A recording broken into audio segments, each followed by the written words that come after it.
Hi everybody, and welcome back to Time to Go. Bob here. Thanks so much for stopping by the channel today. So today, guys, we're going to be coming at you from a little bit of a different location. I'm currently in my pickup truck. There is a reason for that, and we'll talk about that here in a minute. The watch we're going to be looking at is probably the most beautiful dialed watch I've ever personally owned, and it is one of the newish cocktails, the Fuyugeshiki. Came out last year, and excellent watch, just a beautiful watch, and a great alternative to the Grand Seiko Snowflake at a fraction of the cost for right around $500. Now, the reason that we're out here today is Fuyugeshiki means winter scene or winter landscape. I'm in Canada and we have a whole lot of that going on, so we're going to go for a little bit of a hike and then we'll take a look at the watch. Oh, and I forgot to mention, I am just testing out a new GoPro Hero 7 for an upcoming vacation. I want to use it on the trip, and I want to make sure I kind of know how it works and how the audio is. And the audio probably isn't the greatest. I will be switching back to my regular camera when we get to the review portion of the video, though, so let's go.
Alright, so back at the house and all warmed up. I was hoping to get a little more drone footage for you guys, but it was getting a little bit gusty out there, so I had to bring it back down to the ground. So just have to give a quick shout out to the Seiko dealer here in the Toronto area where I picked up this watch. That is Steven from Maple Jewelers. He gets in a lot of JDM Seikos, and he's also a Grand Seiko AD. He has a few other brands that can be had from his store as well. So if you're in the area, make sure to check him out. And even if you're not and you're looking for a particular model, he does ship internationally. I will leave a link in the description below to him.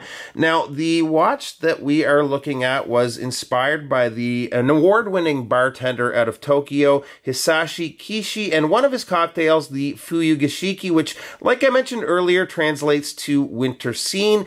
To mix it up, literally, I thought it'd be fun at the end of the video to take a stab at recreating the drink. I tried to find the exact recipe, but didn't have much luck. But on the card that comes in the packaging, we do have the ingredients. So stick around, we'll see how that goes. Now, to the watch. So let's get straight to the highlight of this watch, and that is the beautifully textured dial. The way this plays off different lighting situations is just awesome. It's got that sort of Grand Seiko Snowflake look, especially from a little ways away, but up close they're quite different. Same goes for the Sarks 055 if you've seen that one. All three are different, but with a similar effect. I think they've done an excellent job with it. It's got a beautiful silvery tone. It's certainly an eye catcher. For the first few days, it actually distracted me from some of the other great details of the dial. When it comes to both the hands and the hour markers, we've got some really sharp lines and bevels. It really adds to the legibility where one side is usually glistening against the light and the other is a little on the darker side where light isn't being reflected as much.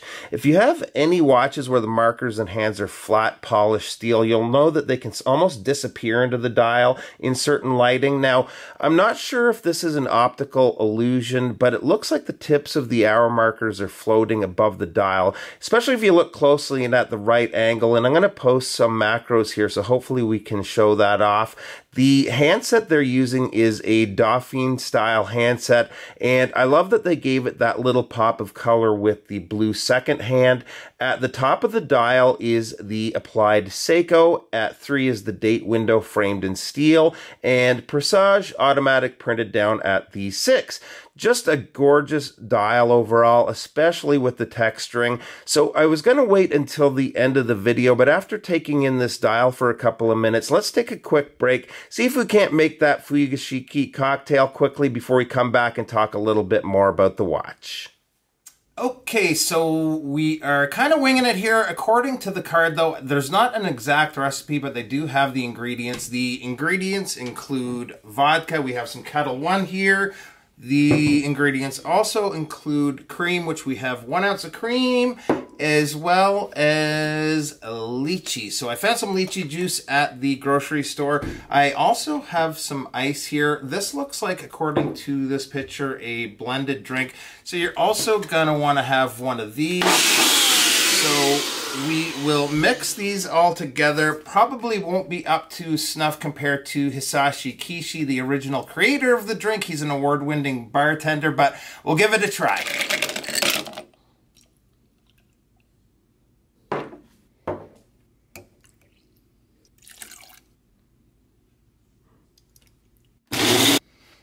All right. Whoa!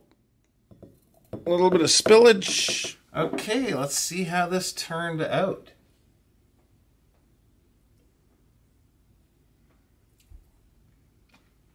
It's actually not bad. I did 1 ounce of Kettle One, 1 ounce of cream, and then I think 2 ounces of lychee, and it actually turned out pretty good. Okay, back to the review. All right, so that was actually pretty good. I think with a little trial and error, I could get a little bit better consistency, but the flavor was quite nice. So back to the watch, and let's talk numbers here, and we'll kick it off with the case width, which is, for some people, an unpopular number of 40.5 millimeters. I know a lot of you guys aren't crazy about watches that are dressier style like this at that size, and I agree it's not going to work for all wrist sizes. On my 7 1/4 inch wrist, I will definitely be using this in dressier occasions, but everyday wear too. So again, 40.5 millimeter case width. I'm getting 47.4 millimeters lug to lug, which is, to me, the more important measurement when it comes to wearability. The thickness is 12.2 millimeters, and we have a lug opening of 20 millimeters. The watch is water resistant to 50 meters and houses the 4R35 movement. The crystal is a domed Hardlex crystal, and obviously it would have been nice to have sapphire, but it is Hardlex.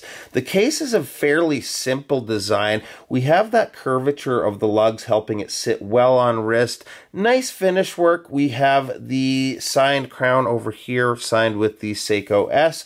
Really easy to grip and operate. The exhibition caseback shows off the 4R35 movement working away. Now, these are limited edition, although they're not that limited, with a production run of 7,000 pieces, which is shown on the perimeter of the caseback. And while we're looking here, one of the biggest downfalls of this watch is going to be the hollow end links here.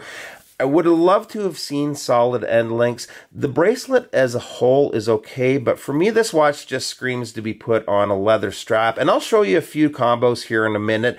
The bracelet itself looks pretty good, but I'm also not a fan of this style of clasp. Would have just preferred a regular fold-over clasp, but again, I knew that this would be living on a leather strap, so I kind of looked past the bracelet, so not a huge deal for me when it comes to the wearability of this watch. So I'll give you guys a couple of different looks on wrist, and for the first one, we'll take a look on the stock steel.